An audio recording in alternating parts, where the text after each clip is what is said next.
out of 10, how do you rate your maths ability after several months of homeschooling?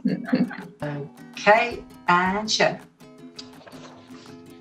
-5.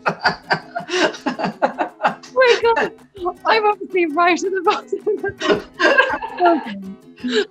Well, I tell you, we have special paper packs for people like you.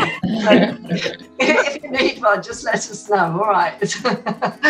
One word that describes parenting during this pandemic. Just one word. Don't want any sentences, just one word. Okay, so your time starts now. Okay, time is up. Can we just hold up our paper?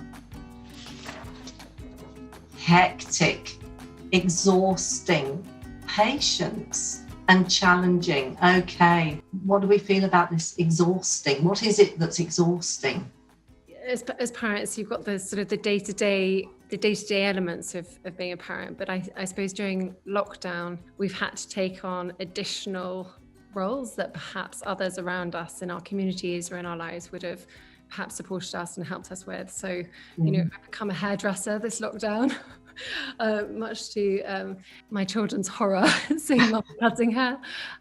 We've had to become, teacher, and I think I personally, feel pulled in so many different directions. I've learned about myself as well as the children, as well as the school. What about hectic, Nicole? It is exhausting at the end of the day. It's hectic. I find that having that list of things that I will do that day is just not practical anymore. I'm satisfied now at the end of the day once you've done a couple of the important things, and that's good enough, and you kind of feel contented. Oh, I did something today. That's fine. Good. Your mental health and your wellbeing is really important as adults, because if you're not okay, then your children won't be okay. What are the things that you've really sort of taken away from this time together with your family? I think we don't realise how much work they've also got. We drop them off at school, we collect them at the end of the day.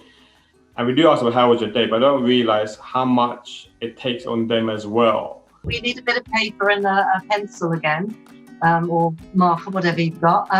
So if you could just write down who has been the greatest support to you during the pandemic. And show. That's lovely to hear. Yes, or read rather. We don't want it to be Bridgerton or something like that, do we?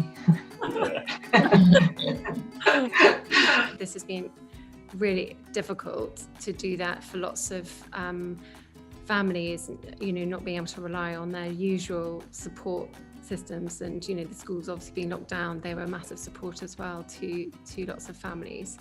We underestimate that we give so much to them, but we're not giving enough of ourselves, if that makes sense.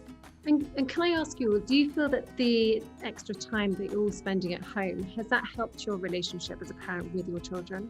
Having their children at home, I've found that they've started to learn other things other than schooling. So they're learning other vocational things that perhaps if they'd been at the school, they wouldn't have learnt, because it's magically done whilst they're at school.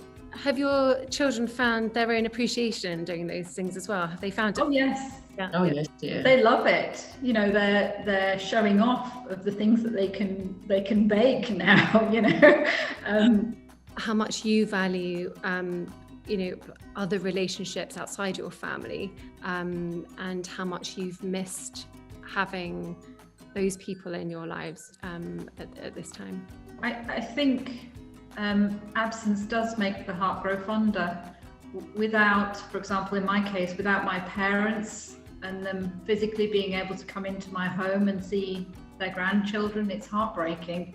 I've been hearing that loneliness has been a big concern, a big worry, and big challenge for lots of families during lockdown. Have any of you experienced sort of loneliness during, recent times? But you have to find someone you can talk to, because halfway through the summer last year, it became overwhelming that you're doing the day job at the hospital, you're working with everyone, but you can't release anywhere. So you got Netflix and you got everything else, you can switch off for a moment, but then you realise when you do speak to someone, they're also going through their own version of it.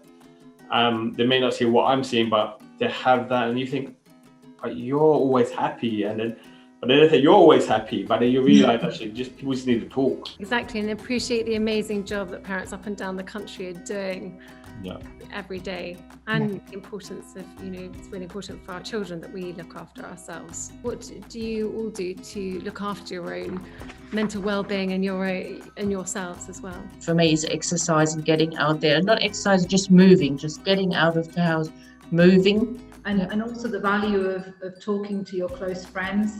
It's been really great to hear those, sort of, despite all the challenges that's facing us, whether it's feeling a lot more hectic or pushed within the the patient spectrum. It's been so lovely to hear from all of you sort of some of these positive elements. Well, just saying that there's hope, and there's lots that we've also sort of learnt, and the positive sides of parenting that's also we've all been allowed to experience during the lockdown. It's been really great, and to focus on those things as well, it's really important. So thank you for listening. I think it's been nice to share some feelings and know that others are going through, as the Duchess said, that others are going through the same thing, so you're not alone. So it's nice to hear. Make sure everyone looks after themselves. It's very important. It's always hard to prioritise, but it's definitely needed now more than ever. So thank you, everybody. Thank you. Thank you. All the best. Thank you. Bye-bye. Bye-bye. Bye.